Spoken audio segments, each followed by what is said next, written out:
Research बताती है 10 में से एक ट्रेडर अपनी एनालिसिस में बोलिंजर बैंड का यूज करता है, but the interesting part is उसे भी सिर्फ बोलिंजर बैंड के बारे में 10% नॉलेज होती है। डोंट वरी, आज के इस कोर्स में मैं आपके साथ वो 90% डेटा शेयर करने वाला हूँ बोलिंजर बैंड के बारे में, जो आपको फ्री में कहीं सीखने को नहीं मिलेगा। और सिर्फ इतना ही नहीं, 4 प्रीमियम स्ट्रेटेजी शेयर करने वाला हूँ जो कि आपको क्रिप्टो, फॉरेक्स और स्टॉक्स में पैसा बना के देंगी। तो आज आप ऐसे कॉन्सेप्ट सीखने वाले हो जो स्मार्ट मनी भी यूज करता है और बहुत कम रिटेल ट्रेडर्स को इसके बारे में नॉलेज होती है। तो आज की हमारी 4 प्रीमियम स्ट्रेटेजीज हैं। Number 1, RSI trend riding. जैसा नाम वैसे काम भी करती है, तो टेंशन ना लो। Number 2, Bollinger band volume breakout. Number 3, Bollinger band breakout and momentum confirmation. Number 4, और मेरी पर्सनल फेवरेट, थोड़ी सी कॉम्प्लेक्स है, डबल बोलिंजर बैंड, या इसको पावर ऑफ 2 भी कह सकते हो, Bollinger band plus Bollinger band भी कह सकते हो। सो ये बहुत ही मजे की स्ट्रेटेजी है। और हाँ, इतने कम टाइम में आप जितनी प्रीमियम चीजें सीखोगे, एंड पे आप शॉक हो जाओगे कि कितने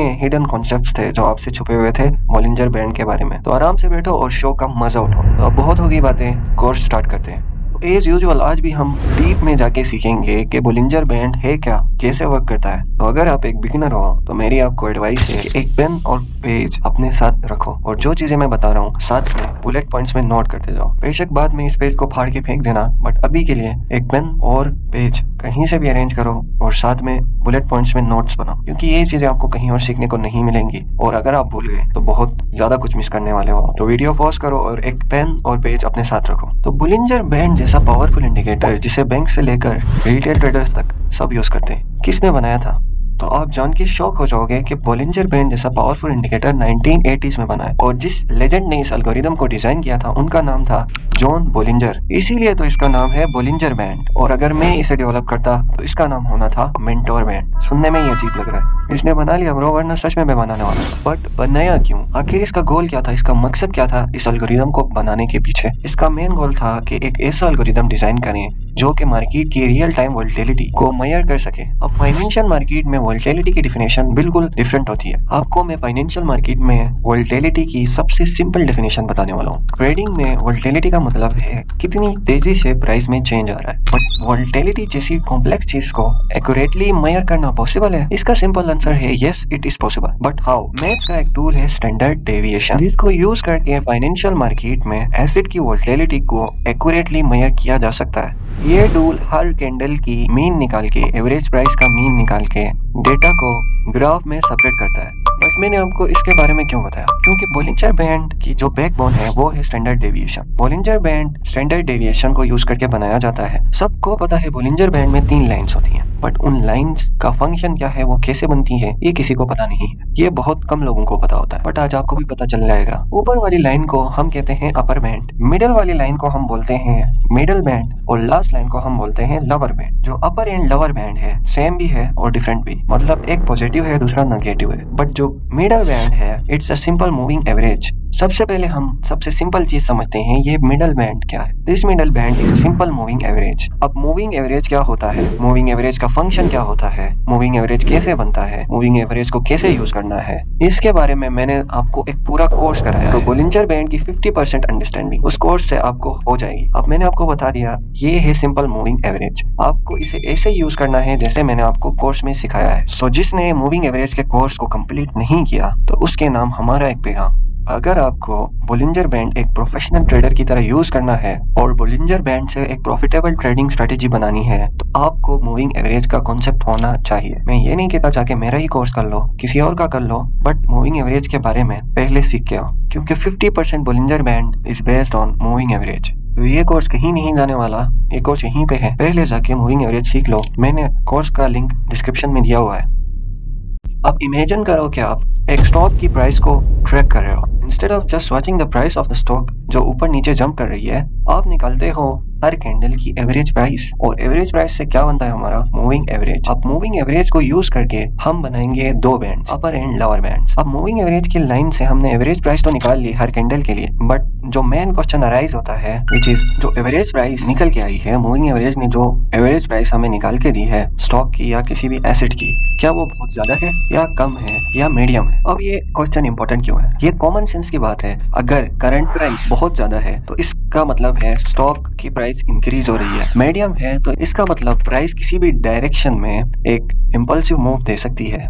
एसिड की प्राइस बहुत कम, इसका मतलब है लोग एसिड को खरीदने में इंटरेस्टेड नहीं है, प्राइस गिर सकती है। सो बोलिंजर बैंड के अपर एंड लोअर बैंड्स इन्हीं कॉन्सेप्ट को यूज करके बनते हैं, बट ये जो मिडल लाइन है ये इन बैंड्स को डिवाइड कर रही है हाफ में। अब ये हाफ में जब डिवाइड करती है तो हमारे पास दो जोन्स निकल के आते हैं, हर जोन का अलग फंक्शन होता है। अपर जोन को आप बाइंग जोन भी कह सकते हो, और जब प्राइस अपर जोन में होती है तो this indicates that buyers are strong, और ये एक सिग्नल होता है कि अब एसिड की प्राइस इंक्रीज हो रही है। अब एक इम्पोर्टेंट बात समझ लो, मूविंग एवरेज से लेकर बॉलिंजर बैंड के अपर बैंड तक जो एरिया है, इस पूरे एरिया को हम बोलते हैं बाइंग जोन। और अगर आपने अभी तक मूविंग एवरेज का कोर्स कंप्लीट कर लिया होगा तो अब तक आपको पता चल गया होगा कि प्राइस जब मूविंग एवरेज से ऊपर होती है तो moving average acts as a dynamic support. Now moving average से लेकर बॉलिंजर बैंड के लोअर बैंड तक जो एरिया है ये हमारे पास है सेलिंग जोन। प्राइस जब इस जोन में होती है तो this indicates that sellers are in control, और जब प्राइस मूविंग एवरेज से नीचे होती है तो moving average acts as a dynamic resistance. तो अब तक आपने सीख लिया, प्राइस अपर जोन में होती है तो बायर्स आर इन कंट्रोल और प्राइस इंक्रीज हो सकती है, और अपर जोन में मूविंग एवरेज की लाइन एक्ट करती है एज अ डायनेमिक सपोर्ट, और जब प्राइस लोअर जोन में होती है तो this indicates sellers are in control and moving average की लाइन एक्ट करती है एज अ डायनेमिक रेजिस्टेंस। अब बस आपको सिर्फ अपर एंड लोअर बैंड का फंक्शन समझना है। आज तक आपने यही सुना होगा कि प्राइस बोलिंजर बैंड के अपर बैंड को टच करती है तो सेल करो, और लोअर बैंड को टच करती है तो बाय करो, और आपने इस कॉन्सेप्ट को टेस्ट भी किया होगा, और 10 में से एक बार ये कॉन्सेप्ट वर्क करता है। ऐसा क्यों होता है? Because this is not the right way to use these bands. Right क्या? ये कोई तरीका ही नहीं है इन बैंड्स को यूज करने का। जैसे मैंने आपको मूविंग एवरेज के बारे में deep knowledge the, upper zone and lower zone के बारे में डीप नॉलेज दी, और इन जोन्स को यूज करना सिखाया, वैसे ही अब आपको मैं रियल तरीका बताऊंगा कि इन बैंड्स को प्रोफेशनल ट्रेडर्स की तरह कैसे यूज करना। किसी भी चीज को यूज करने से पहले हमें पता होना चाहिए ये चीज किस लॉजिक पे बनी हुई है। अब तक ये बैंड्स आपको सिर्फ लाइंस नजर आ रही हैं, बट जब आपको इनके पीछे का लॉजिक पता होगा तो ये आपको लाइंस नहीं डेटा नजर आएगा। अब हम डीप में जाके समझेंगे इन बैंड्स के बनने के पीछे का लॉजिक।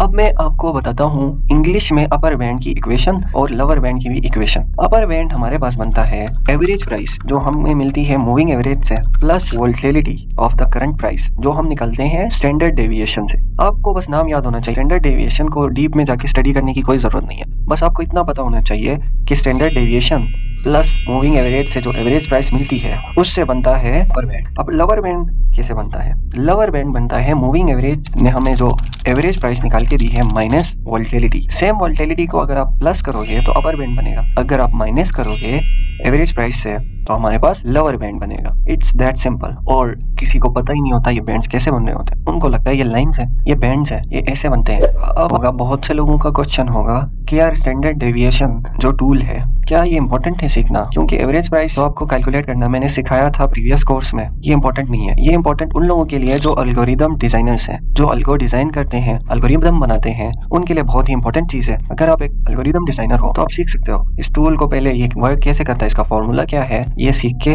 अपने एल्गोरिदम में इंप्लीमेंट कर सकते हो। बट आप एक ट्रेडर हो तो आपको इतना ही पता होना चाहिए कि ये बैंड्स बनते कैसे हैं। अब एक प्रॉफिटेबल ट्रेडर और ट्रेडर में डिफरेंस यही होता है, उसे डीप अंडरस्टैंडिंग होती है। ट्रेडर को दिखती है ये लाइंस, बट प्रॉफिटेबल ट्रेडर को दिखता है डेटा। अब आपको क्या दिख रहा है, लाइंस या डेटा? ऑब्वियसली आपको डेटा दिखेगा। अपर बैंड बन रहा है average price plus volatility, lower band बन रहा है average price minus volatility, and middle जो लाइन है इट्स मूविंग एवरेज। सिंपल। मैं आपको फिर बोल रहा हूँ, if you don't know about moving average तो आप बोलिंजर बैंड कभी यूज नहीं कर पाओगे, क्योंकि आपको पता ही नहीं है एवरेज प्राइस क्या है, मूविंग एवरेज की लाइन कैसे एक्ट करती है, तो आप बोलिंजर बैंड को कैसे यूज करोगे? हाँ, आपको अपर एंड लोअर बैंड का पता है, but still you don't know about moving average, तो मूविंग एवरेज जाके सीख लो। अब फर्स्ट स्ट्रेटेजी स्टार्ट करते हैं सीधा मेन चार्ट पे। अब इस चार्ट पे आपको क्या नजर आ रहा है? प्राइस लोअर एक्सट्रीम जोन में है। अब आपको लग रहा होगा जब प्राइस लोअर बैंड को टच करेगी तो हम यहाँ से बाई साइड एंट्री ले सकते हैं। क्यों? किस बेस पे लोगे आप? आपको इतना तो पता है लोअर एक्सट्रीम जोन पे प्राइस है, यहाँ से प्राइस ऊपर जा सकती है, बट आपके पास क्या कंफर्मेशन है? अब इस स्ट्रेटेजी से हम कंफर्मेशन लेके एंट्री लेंगे। कंफर्मेशन के लिए हम यूज करते हैं RSI, रिलेटिव स्ट्रेंथ इंडेक्स। इसके ऊपर भी मैंने आपको एक पूरा का पूरा कोर्स कराया हुआ है, तो इसे यूज करना आपके लिए बहुत ही ईजी होगा। तो अब हम यहाँ पे कंफर्मेशन के साथ एंट्री लेने की कोशिश करेंगे इस चार्ट। अब प्राइस हमारे पास लोअर एक्सट्रीम जोन पे है, ये तो हमें पता लग गया बोलिंजर बैंड की हेल्प से। तो अब हम यहाँ पे RSI लगाते हैं तो और क्लियर हो जाए। अब हम RSI को जब देखते हैं तो ये तो ओवरसोल्ड रीजन में है। तो इसका मतलब क्या है? इसका मतलब है आप यहाँ पे यूज करोगे RSI overbought and oversold strategy, जो कि मैंने आपको बताया था RSI के कोर्स में, और बहुत डीप में हमने इसे कवर किया हुआ है। और मैंने आपको ये भी बताया कि रियल तरीका क्या होता है इसे यूज करने का। बहुत से लोग समझते हैं जब RSI 30 से नीचे होता है तो आपने बाई करना है, बट ऐसा नहीं है ब्रो, एक बार जाके वो कोर्स कर लो, उसके बाद तुम्हारी आंखें खुल जाएंगी, आपको रियल तरीका पता चलेगा और ये पता चलेगा ये रिलेटिव स्ट्रेंथ इंडेक्स है क्या। जैसे आज आपको बोलिंजर बैंड के बारे में सब कुछ पता चल गया, वैसे ही आपको आरएसआई के बारे में भी सब कुछ पता चल जाएगा। सो अब हम देखते हैं आरएसआई है ओवरसोल्ड पे, प्राइस भी है लोअर बैंड में, जिसका मतलब है करंट प्राइस चीपर है। और यहाँ से स्ट्रेटेजी के नाम में था reversal, we are predicting a reversal, तो हमने बोलिंजर बैंड की हेल्प से प्रेडिक्ट तो कर लिया, बट हमें कंफर्मेशन मिलेगी आरएसआई से। आरएसआई की जो स्ट्रेटेजी है ओवरबॉट एंड ओवरसोल्ड, अब वो स्ट्रेटेजी यहाँ पे अप्लाई करो, तो हम वेट करेंगे कंफर्मेशन का, और यहाँ पे हमें कंफर्मेशन मिली। अब हम करेंगे इस पॉइंट से एंट्री, नहीं इस पॉइंट में एंट्री नहीं करनी। इस स्ट्रेटेजी में एक ट्विस्ट है, ये जो टाइम फ्रेम है ये है 15 मिनट का टाइम फ्रेम। अब हम इस टाइम फ्रेम में सिर्फ एनालाइज करेंगे कि मार्केट में चल क्या रहा है, और कंफर्मेशन भी इसी टाइम फ्रेम पे लेंगे, बट हम एंट्री लेंगे 5 मिनट के टाइम फ्रेम में। और हाँ, यह स्ट्रेटेजी आपको एग्जिट भी बताएगी, मजे की स्ट्रेटेजी है। अब हमें 15 मिनट में कंफर्मेशन मिली, हमने प्रॉपर एनालाइज किया मार्केट को, अपनी एंट्री प्लान की। अब हम शिफ्ट करते हैं 15 मिनट से 5 मिनट के टाइम फ्रेम पे। यहाँ पे आपने कुछ नहीं देखना, ना बोलिंजर बैंड देखना है, ना आरएसआई देखना है, आपने सिर्फ एंट्री लेनी है और तमाशा देखो भाई आप। और ये बूम, आरएसआई से मैंने कंफर्मेशन कैसे ली थी, मैंने ये नहीं देखा था कि आरएसआई 30 पे है, तो मैंने इसे बाई बिल्कुल नहीं किया था। कंफर्मेशन कैसे ली थी, जिसने आरएसआई का कोर्स किया हुआ है उसे पता है, आरएसआई के बारे में हर चीज पता है, कैसे यूज करना है, कैसे वर्क करता है, सब पता है उसको। कंफर्मेशन मैंने कैसे ली थी ये भी पता होगा। तो अब हम एक और एग्जांपल करते हैं जिसमें प्राइस अपर एक्सट्रीम जोन में हो, और हम इस एग्जांपल में भी 15 मिनट के टाइम फ्रेम का यूज कर रहे हैं एनालाइज करने के लिए मार्केट को, बट एंट्री तो हम 5 मिनट में ही लेंगे। तो इस चार्ट पे प्राइस अपर एक्सट्रीम जोन पे है, कैसे पता चला? हाँ यार, मूविंग एवरेज से प्राइस ऊपर है, तो प्राइस अपर एक्सट्रीम जोन में है।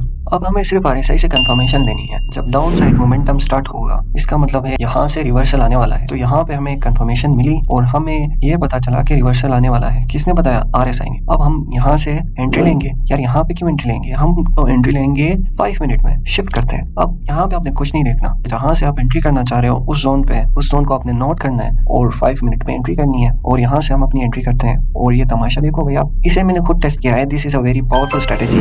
अगर आप सही से कंफर्मेशन लेके प्रॉपर एनालाइज करके मार्केट को यूज करते हो तो बहुत ही ज्यादा पावरफुल है। अगर आप इसके साथ प्राइस एक्शन भी कंबाइन कर लोगे तो आप तो बस मचा दोगे। तो अब तक आपने जो सीखा, अगर आप किसी पेड कोर्स से सीखते तो मिनिमम 1 घंटे का टाइम जाना था, बट यहाँ पे मैंने आपको 3 मिनट में न सिर्फ बोलिंजर बैंड की डीप अंडरस्टैंडिंग दी, उसके साथ एक प्रीमियम स्ट्रेटेजी भी सिखा दी। अब इस कोर्स की लेंथ मेरी एक्सपेक्टेशन से बहुत ज्यादा हो रही है। मैंने तो सोचा था मैं आपको 12 मिनट में बोलिंजर बैंड की डीप नॉलेज के साथ साथ 4 स्ट्रेटेजीज भी सिखा दूंगा। तो ये जो स्ट्रेटेजी मैंने आपको सिखाई है, ये एक बोनस स्ट्रेटेजी है, ये हमारे कोर्स में इंक्लूड नहीं थी। तो इसे ऐसे समझ लो कि लोग मेन कोर्स के बाद स्वीट डिश खाते हैं, बट मैंने आपको मेन कोर्स से पहले ही स्वीट डिश खिला दी। अब मैं आपके साथ इस स्ट्रेटेजी के लिए दोनों इंडिकेटर्स की सेटिंग भी शेयर कर दूंगा। इससे पहले मैंने आपके साथ कुछ इंपॉर्टेंट बातें शेयर करनी है। ये कोर्स मैंने सिर्फ एक कमेंट की वजह से बनाया है। मेरा सिंपल सा रूल है, भाई ने बोला करने का तो करने का, बात खत्म। इस कोर्स को मैं लॉन्ग नहीं बनाना चाहता, इसके पीछे एक इंपॉर्टेंट रीजन है। रीजन ये है कि आप लोग लॉन्ग कोर्स को पूरा कंप्लीट नहीं करते हो और हमेशा आधी बात सुन के चले जाते हो। बट मैं आपको एक चीज बताना चाहता हूँ, ट्रेडिंग में गलत डेटा से भी ज्यादा हार्मफुल होता है इनकम्प्लीट डेटा। तो ये बात आपको अभी समझ नहीं आएगी, बट एक दिन जरूर समझ आएगी। सो मैं नहीं चाहता कि मेरे भाइयों का इस वजह से कोई लॉस हो या फिर उन्हें सफर करना पड़े। सो मैंने इस बार सोचा क्यों ना इस बार कोर्स को पार्ट्स में डिवाइड किया जाए, ताकि आप कोई भी चीज ना भूलो और रियल मार्केट में जब आपके सामने कोई ऐसा सेटअप बने तो आप इसे यूज कर पाओ। सो कोर्स का ये है फर्स्ट पार्ट। आई थिंक 2 और पार्ट्स बनेंगे जिनमें मैं आपको वो 4 स्ट्रेटेजी सिखाऊंगा विद सेटिंग्स, और डीप में जाके हर स्ट्रेटेजी को हम सीखेंगे। उसके साथ कुछ बेसिक चीजें रहती है बोलिंजर बैंड के बारे में जो आपको बताना था, वो भी हम कोर्स के नेक्स्ट पार्ट्स में कवर करेंगे। तो अब मैं आपके साथ एक बात शेयर करना चाहता हूँ। आज मेरे साथ एक बहुत ही इंटरेस्टिंग चीज हुई। सॉरी, ये है बोलिंजर बैंड की सेटिंग्स, तो अगर आपने नहीं सुना तो आप जा सकते हो क्योंकि कोर्स कंप्लीट हो चुका है। बट मैं आपके साथ पर्सनल एक एक्सपीरियंस शेयर करने वाला हूँ इससे आगे।